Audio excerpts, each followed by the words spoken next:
Assalamu alaikum. So if you're a foreign Muslim that is looking to get married in Indonesia, you're probably wondering, what do I need to know about visas? What do I need to get? So inshallah, this video, I'm going to tell you exactly what you need.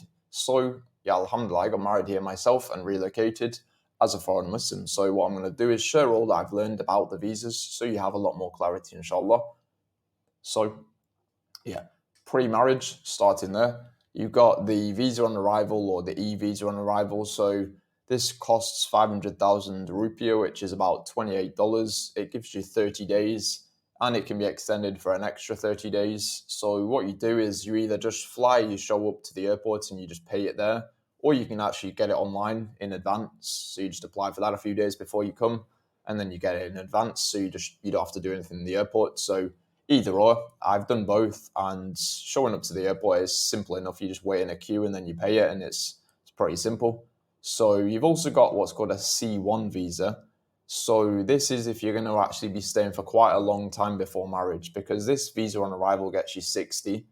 So most likely you're going to get married within 60 days, and you can actually get a bridging visa, which we'll talk about in a minute. So you could be getting married within like 90 days, and then still it makes sense to just get the visa on arrival. It is more simple, but you do have what's called the C1 visa, which basically this costs 1 million rupiah, which is around $55, and then it costs an extra million per extension. So this gets you 60 days, which can then be extended up to 180 days. So that's why I say if you're going to be here longer, you can get the C1 visa, which literally gives you 180 days. So yeah, it must be applied for before coming. You can't just show up to the airport and ask for this. And yeah, it can take up to 14 days to get it. So you should apply in advance. And yeah, once it's approved, it is valid for 90 days. So what does that mean? That means basically if you apply for it 60 days before you're going to come, it then gets approved. You've then got 90 days to activate it, 90 days to actually enter Indonesia. So it's worth just getting this well in advance if you're going to be getting the C1 visa. But I think most people that get married here, you're probably completely fine on the visa on arrival. You're probably not going to need this. And even with the visa on arrival, you could still, let's say some unexpected things happened and it ended up taking longer, you could just fly out and fly back in and get a new visa on arrival. So yeah, you can't, some people may be thinking, why don't I just convert the visa on arrival to the C1 to get even longer? You can't actually do that. So it's either or. So next, you've got the bridging visa. This is if you get the visa on arrival first. If you got the C1, you don't need to get the bridging visa, but basically this costs 2 million rupiah, which is about $110. So yeah, if you chose the visa on arrival, you must convert the visa on arrival into what's called the bridging visa. So you can't just convert the visa on arrival into the long-term residency permit, which you get through marriage. So yeah, then this grants you 60 days non-extendables. You can't extend it. So you've gone from your visa on arrival into the bridging visa. You've now got an extra 60 days, and you've then got to apply for the residency, the long-term residency that you get through marriage, which is called the ITAS, within 30 days of the bridging visa expiry. So what does that mean? This means, okay, you've gone from the visa on arrival into the bridging visa, and now you've got married. You now have to apply for the ITAS within 30 days of the expiry. So if you remember, it's 60 days the bridging visa lasts for. Now, if you've got 30 days left on it, more than 30 days, then you can apply for the ITAS. If it gets to less than 30 days, you're going to have problems. So yeah, apply for that. Make sure I almost made this mistake myself. Make sure you're applying for the bridging visa whereby you're going to be married within at least 30 days of the expiry. Hopefully that makes sense. So yeah, for this, you apply online. Simple. You just go on the website and then you click convert visa on arrival into the bridging visa. Now, in terms of documents and stuff for it, it can actually get quite frustrating. So there's something to be prepared for. And if you'd like help, you can go to the link in the description. Inshallah, it can be of benefit.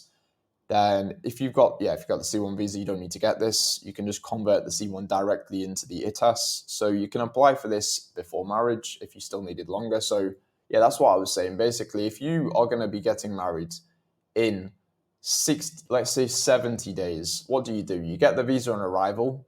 You then extend the visa on arrival, so it's been 60. You now convert to the bridging visa. You've got 10 days where you're unmarried, and then you're married, and then you can convert the bridging visa into the ITAS, and then you've still got 20 days until it becomes 30 days until expiry. Next, you've got the residency permit, which is the ITAS. So this is the long-term residency that you get through marriage, called the spousal ITAS. So you can choose between 1 year or 2 years, and then you can renew it. So people, maybe you're going to be going to Saudi, you're going to be going to Egypt, whatever, after a year. So in which case you just get the year. If you're going to be staying longer term, you're just going to choose the 2 year, the longest one, and you can keep renewing this. So yeah, 1 year costs 4.5 million rupiah, which is about $250, or 2 years costs 7 million, which is about $400. So you apply for this online as well. You go on the visa website, the same one you've been using the whole time, and then basically you'll have to go to the immigration office. You actually have to go to the immigration office for all the previous ones as well. Like when you get the visa on arrival, some places, this depends on which city you're in, but you'll have to go to the visa on arrival. You'll have to go to the immigration place to extend the visa on arrival. To get the bridging visa, you will have to go to the immigration office. And then when it comes to the ITAS, it can be a bit more complicated. You go to the immigration office, and then they'll likely ask for more documents. This does vary depending on the office, depending on the city, depending on which part of the city. It can vary about what documents they want and how the process goes. So it's something to be prepared for. It can be very frustrating. I've not seen a single foreigner that gets married here and doesn't find this document process to be very frustrating and confusing.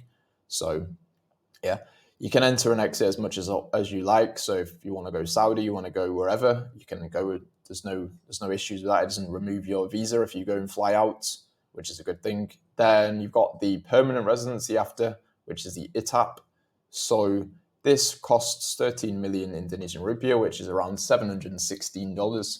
So yeah, after 2 years of marriage, you can then apply for the ITAP. So what you would generally do is you're going to get the ITAS, which is that 2 year one, and then you've been married for 2 years, and then rather than renewing the ITAS for an extra 2 years, what you can do is just get this, which gives you 5 years, so you don't have to keep going to the immigration office and blah blah blah. So yeah, this grants you 5 years of residency initially, and then after 5 years, it's then converted to permanent lifetime residency. So there's no more renewal fees after that. Once you've got this permanent residency, then you've got the permanent residency. So yeah, it allows you to get certain extra things like a national ID card. It makes certain logistics pretty simple, like more simple with banking, etc. Sometimes when you go to open a bank whilst you're on the ITAS, you can't actually get the online banking and certain things like this. So this can make it more simple. And obviously just having that knowledge, okay, I've got 5 years residency now, okay, I've got permanent residency now, it can be, it can put you at more ease. But yeah.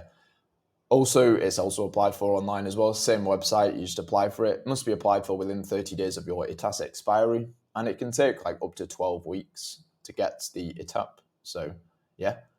Citizenship as well. So this is actually an option. So after 5 consecutive years of living in Indonesia, so what would this be? This would be, okay, you've done your ITAS for 2 years, then you've done your ITAP for an extra 5 years. And then you're probably going to be thinking, okay, maybe you want citizenship. Now, personally, I wouldn't actually want the citizenship just in my current state. Maybe in 5 years, maybe I will change my mind. But basically, you have to renounce your former citizenship. Now, I value having multiple citizenships. It makes more sense to me. But they don't allow dual citizenship in Indonesia, so you'd have to renounce your former citizenship. Now, what's some of the issues with the citizenship is that you've got extremely long waiting times for Hajj. So if maybe you didn't know this, but I only realized this about a month ago. Basically, if you're going to apply for the Hajj visa, you can have difficulties if, depending on your country. Like for the UK, it's not really an issue. Like my passport is the UK. But when you go to the Indonesian one, I guess because there's just so many people here, it's literally like over 20 years. Like you apply for the waiting list to get the Hajj visa, and it's over 20 years waiting, which is absolutely crazy. Like I was mind blown when I thought about that, or when I realized that. So yeah, it can make Hajj a lot more difficult. And yeah, also the Indonesian passport likely isn't going to be as good for visas when you're traveling. But I guess for some people, the pros of having the citizenship, they would outweigh the cons perhaps. But for me at least, I would prefer to keep my own citizenship or multiple citizenships. I would prefer the option of having multiple passports and to be able to still have that permanent residency that we get anyway. It doesn't matter to me whether I'm classed as a citizen or a long-term permanent resident. It makes no difference. So yeah, in summary, basically you're going to get the e-visa on arrival or the visa on arrival. That's what most people are going to do if you're getting married within 60 days, within 90 days actually. And then C1 visa if you're going to be staying a long time. If you're going to be coming and staying like 6 months before, for whatever reason, you can get the C1 visa as well. Bridging visa, so you're going to convert the visa on arrival into the bridging visa, making sure you've got at least 30 days left before expiry whilst you're married. So you're married within the first 30 days of getting the bridging visa. Then you're able to convert it into the ITAS, which is 1 or 2 years of residency, which can be renewed. Then you can convert into a ITAP, which is 5 years, then permanent residency. Then you've got citizenship, which you become a citizen. So those are all the options. So inshallah, that's been insightful to any foreign Muslims considering getting married here. So yeah, I now help other brothers do the same process that I did. I got married and relocated to Indonesia as a Muslim, alhamdulillah. And I believe both things are so important. Marriage is extremely important and hijrah is also so important. And I do believe Indonesia is a fantastic option for both of those, for marriage and for hijrah. So yeah, I want to help as many brothers now as possible to do the same thing. So hence why that's what I'm doing.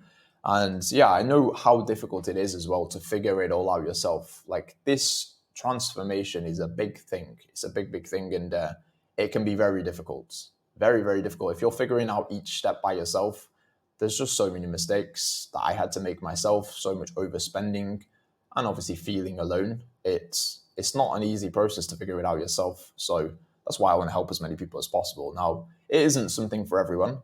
Making hijrah here, getting married here, and relocating, it's not a thing for everyone. And it's not a cheap thing what I'm offering. It's not. It's very much a very serious done with you process. So if you're a practicing Muslim though, that is financially able to get married and relocate here, it is something that can save you a lot more than you're going to actually put into it, let alone the mistakes, let alone the feeling awkward, let alone the feeling alone, let alone not having a network, and so many other things. So yeah, if you are actually interested in doing the same thing, what you can do is go to the link in the description and check it out, see how we can work together, and inshallah I can be of further benefit to you. So yeah, inshallah I will see you there. Assalamu alaikum.